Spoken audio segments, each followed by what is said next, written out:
Yeryüzünün öğretmenlerine selam olsun, kanlarıyla İslam nurunu bereketlendirenlere selam olsun, insanlığa peygamberin olmadığı dönemlerde rehberlik edenlere selam olsun, Aytaç hocalara selam olsun, Yasinlere, Hasanlara, Hüseyinlere, Riyad, Turan ağabeylere selam olsun, Diyar-ı Sahabe'nin yiğit erlerine, yiğit bacılarına selam olsun, insanlığa rehberlik eden bu şehitlere, İslam'ın azizlerine.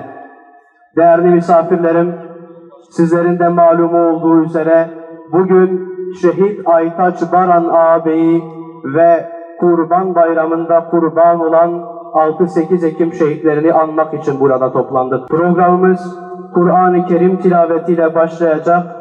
Akabinde şehitler hakkında Şehitler Kervanı Platformu Başkanı Ömer Çelik hocamızın bir konuşmasıyla devam edecek ve dua ile nihayete erecek. Şimdi de Kur'an-ı Kerim tilaveti için, Yasin-i Şerif okuması için Hafız Ömer Akgün hocamı sahneye davet ediyorum. İn kânet illâ sayhatan vâhideten fe izâhum khâmidûn.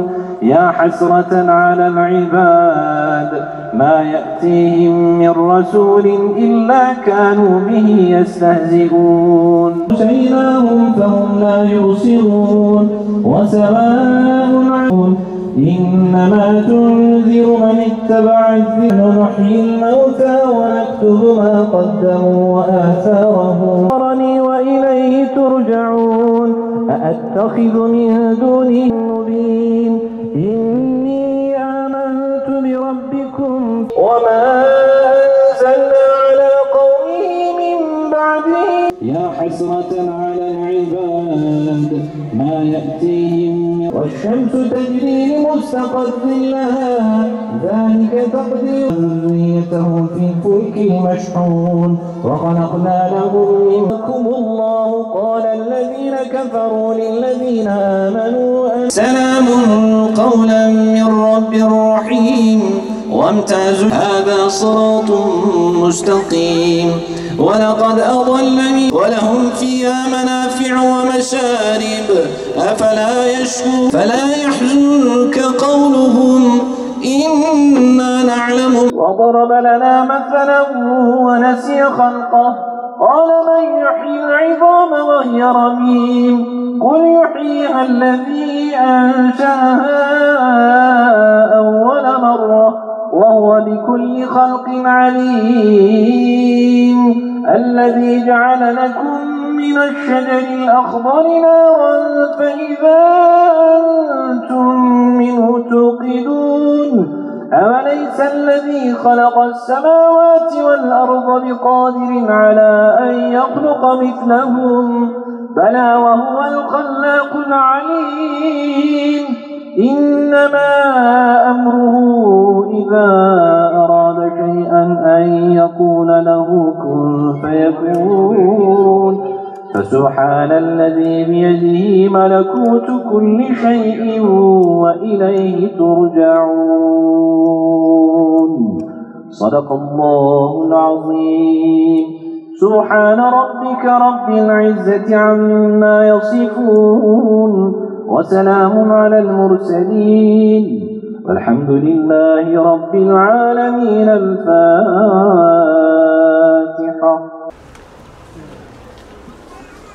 بسم الله الرحمن الرحيم الحمد لله رب العالمين الصلاة والسلام على سيدنا محمد وعلى آله وصحبه أجمعين قال الله تعالى في كتابه الكريم بسم الله الرحمن الرحيم وتلك الأيام نداولها بين الناس وَلِيَعْلَمَ اللّٰهُ الَّذ۪ينَ آمَنُوا وَيَتَّخِذَ مِنْكُمُ الشُّهَدَاءَ وَاللّٰهُ لَا يُحِبُّ الظَّالِمِينَ.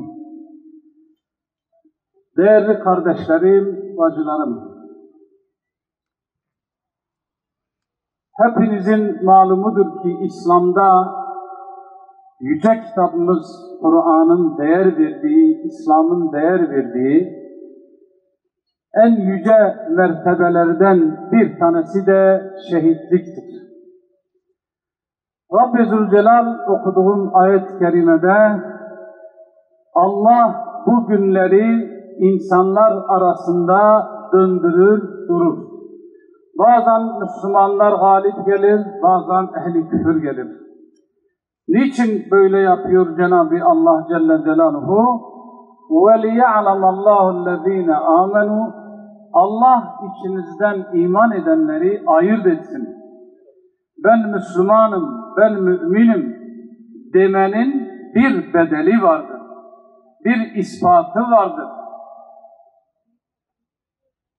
İman ettik demekle imtihan edilmeden bırakılacağınızı mı zannediyorsunuz diyor ayet-i kerimede.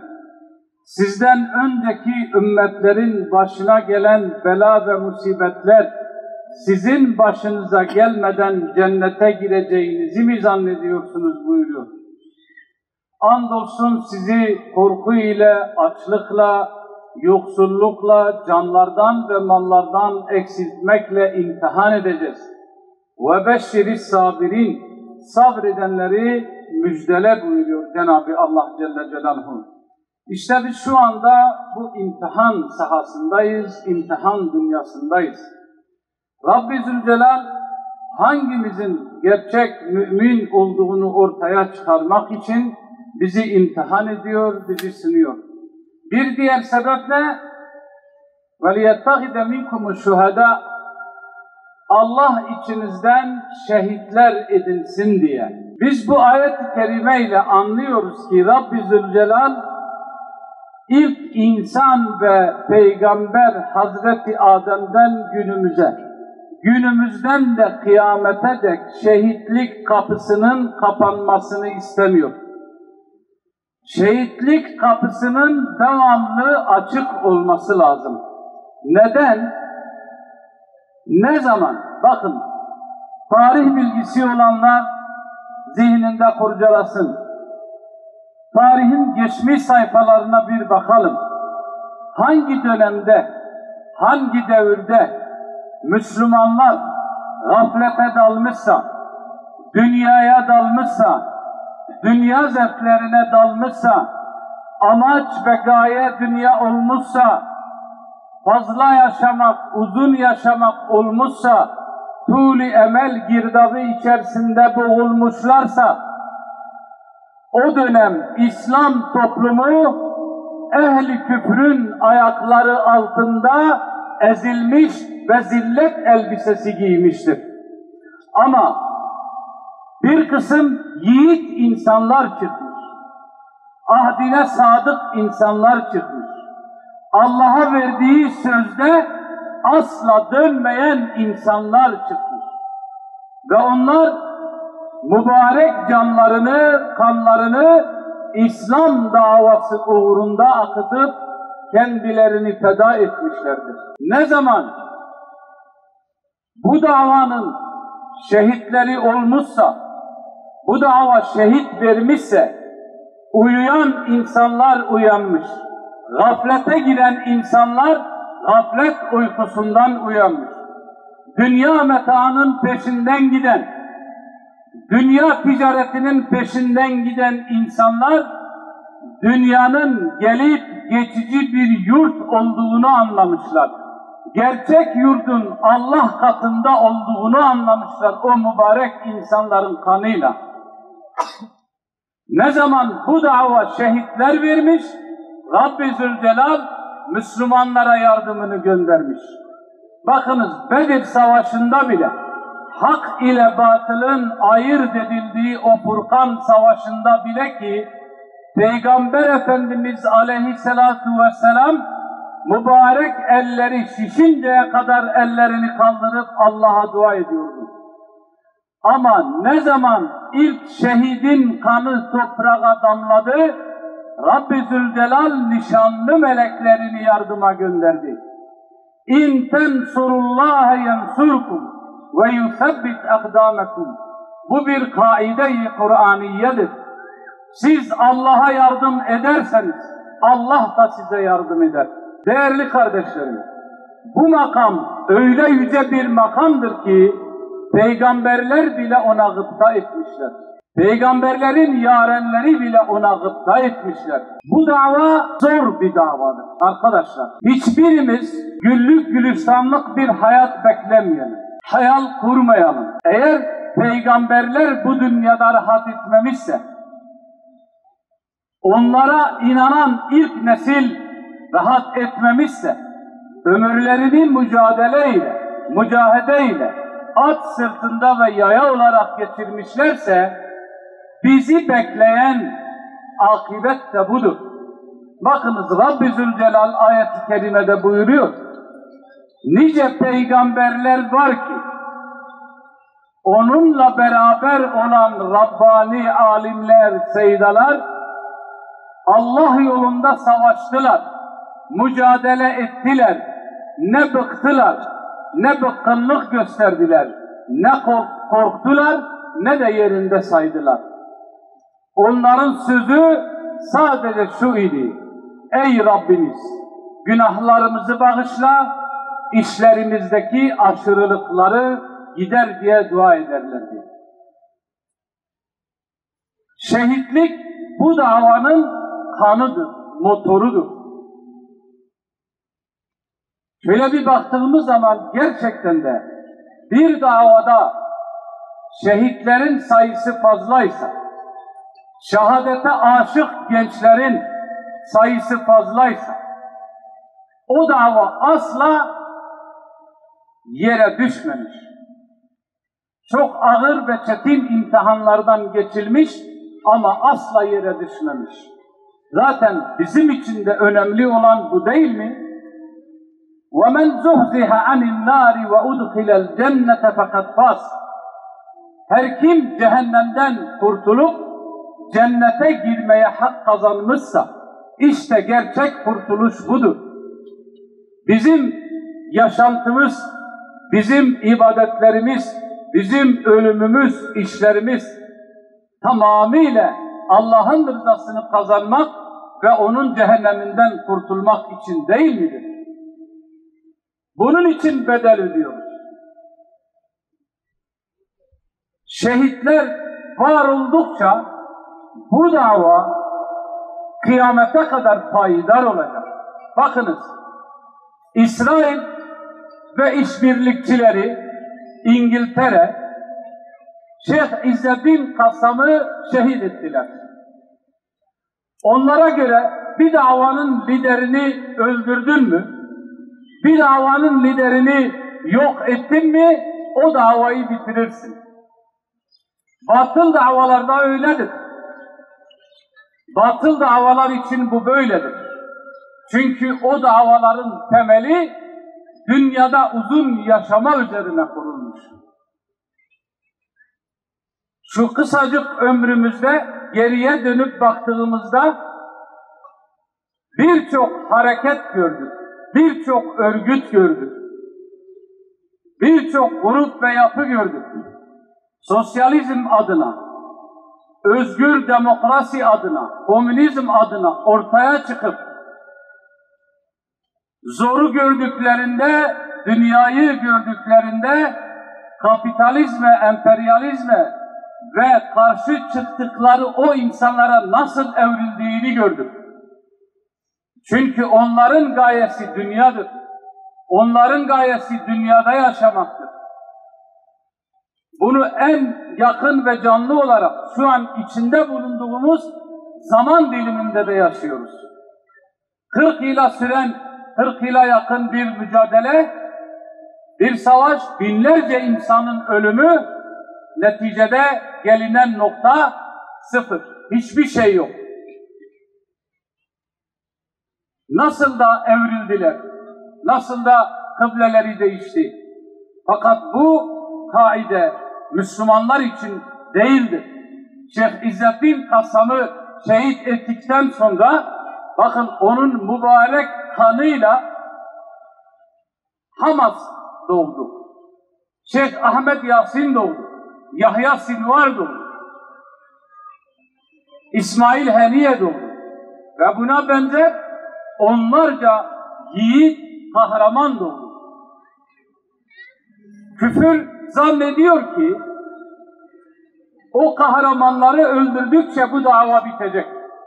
İsmail Haniye'yi katlettiler, şehit ettiler. Yahya Sinvar'ı şehit ettiler. Abdülaziz Rantisi'yi şehit ettiler. Ahmet Yasin'i şehit ettiler. Fakat bugün gelinen nokta, bakın bugün gelinen noktada ismini henüz bilmediğimiz, belki yakın bir zamanda kahramanlıklarını duyacağımız nice Yahya Sinvarlar, nice İsmail Haniyeler gelişiyor. Bu dava böyledir değerli kardeşlerim. Bakınız, bu mübarek dava nevşunema bulsun diye ki değerli hocamın okuduğu Yasin suresinde Habib-i Necar'ın bir şeyinden bahseder, bir pasaj ondan bahseder. Ne diyordu? Ey kavmim! Size hakkı anlatan, Allah'ı anlatan şu gönderilmiş mürselinlere ittiba edin. Onlara uyun. Karşılık ne oldu? Vahşice onu şehit ettiler. Rabbi Zülcelal onun diliyle kıyamet gününe kadar gelecek bütün Müslümanlara, müminlere, insanlığa bildiriyor. Keşke kavmim iman etseydi ve Rabbimin bana neler ikram ettiğini bilseydiler. Değerli kardeşlerim, bu bölgede insanları dinsizleştirmek, Allah'tan ve peygamberden uzaklaştırmak, aşağılık ve sapık ideolojilerine köle etmek için uzun uğraşılar, mücadeleler verildi. Ama bunların karşısında çağdaş Habib-i Necarlar çıktı. İçinde yaşadığımız bu kavme, içinde yaşadığımız bu çağdaki insanlara onların söylemleri de buydu. Gelin, Allah'ın peygamberine uyun, Allah'ın gönderdiklerine uyun, Allah'ın kitabına uyun. Sizin kurtuluşunuz sadece budur.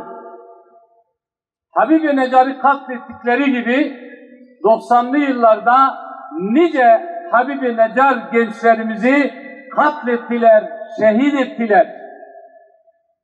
Onlar bizi öldürmekle bizi bitireceklerini, bu davayı sonlandıracaklarını düşünüyordular. Oysa Bilge Kral lakabıyla bilinen merhum Aliya İzzet Begoviç bir sözünde şöyle buyuruyor. Bizi öldürerek toprağın altına koyarak bitireceklerini zannettiler. Ama bizim tohum olduğumuzu unuttular. Bizim tohum olduğumuzu unuttular değerli kardeşlerim.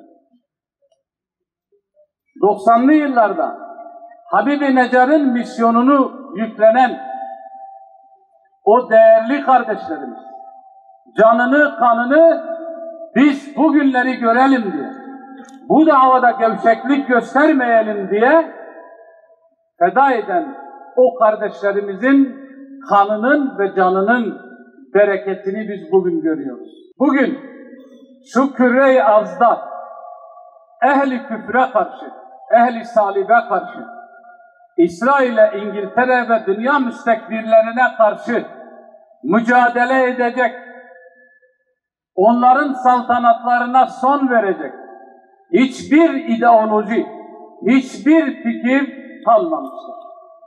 Onları yok etmek için ortaya çıkan o ideolojiler, o fikirler onların kölesi durumuna gelmiştir. Bugün onların karşısında durabilecek, onların küfrüne son verecek tek sistem var, tek nizam var. Allah'ın dini İslam'dır. Onun için dünyanın her bir tarafından, dört köşesinden hunharca İslam'a ve Müslümanlara saldırıyorlar. Saldırılarının sebebi budur. Gerek fiziki saldırı, bombalamayla, katletmeyle, öldürmeyle, gerekse kültürel saldırıyla, Müslümanları dininden uzaklaştırmayla. Çünkü onlar bunu çok iyi biliyorlar. Onların zulmüne dur diyecek, onların tahtını sallayacak tek sistem ve nizam var, İslam'dır. Firavun'un misyonunu yüklenmişler. Nasıl ki Firavun'un müneccimleri, Firavun'a Beni İsrail'den bir çocuk doğacak, senin saltanatına son verecek kehanetinde bulunduktan sonra Firavun doğan bütün çocukları, erkek çocukları katlediyordu. Ama akıbetinden kurtulamadı. Akıbetinden kurtulamadı. Bu misyon, bu görev bugün bize yüklenmiş değerli kardeşlerim. Bize o kadar büyük bir görev, o kadar büyük bir vazife bize yüklenmiş ki bu görevden sonra, bu vazifeden sonra bizim hala dünyalık üzerine hesap yapma, dünyanın hesabını yapma, daire, ev değiştirmenin hesabını yapma, araba değiştirmenin hesabını yapma, iş değiştirmenin hesabını yapma, para kazanmanın hesabını yapma, inanın bize zulmdür. Çünkü biz bunun için gelmedik dünyaya. Tağutların, yeryüzünde ilahlık iddiasında bulunan Amerika'nın, İngiltere'nin, İsrail'in ene rabbukumul a'la diyen Firavunların saltanatını yerle yeksan etmek üzere biz dünyaya gönderildik. Kahrolsun İsrail, kahrolsun Amerika. Bizim esas ve birinci görevimiz budur. Bu görevi unutmamak için, bu dava için canını veren, ta geçmişten bugüne kadar şehit olan kardeşlerimizin davasını unutmamak, onları hatırladan çıkarmamak. Şu kabristana dahi baksak, onlarca şehidimiz var, onlarca bu dava için canını veren kardeşlerimiz var.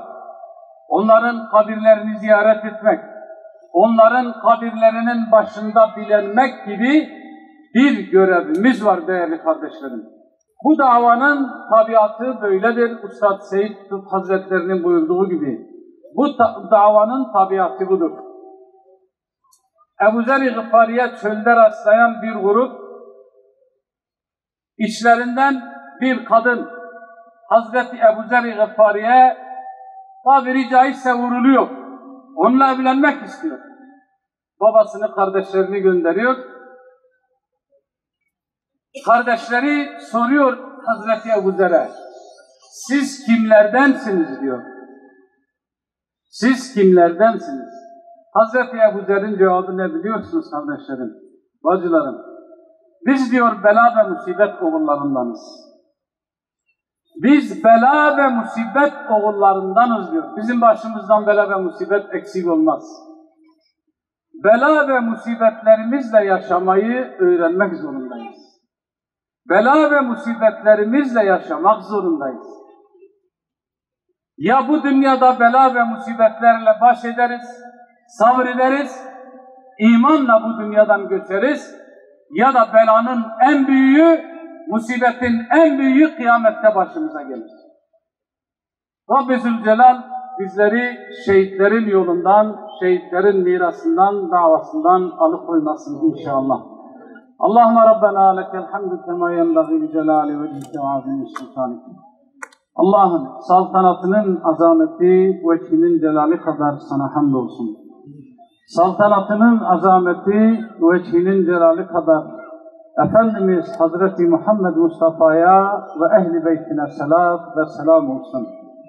Ya Hayyu Ya Kayyum, Ya Hayyu Ya Kayyum, Ya Hayyu Ya Kayyum. Ya Zelcelali vel İkram, Ya Erhamer Rahimin.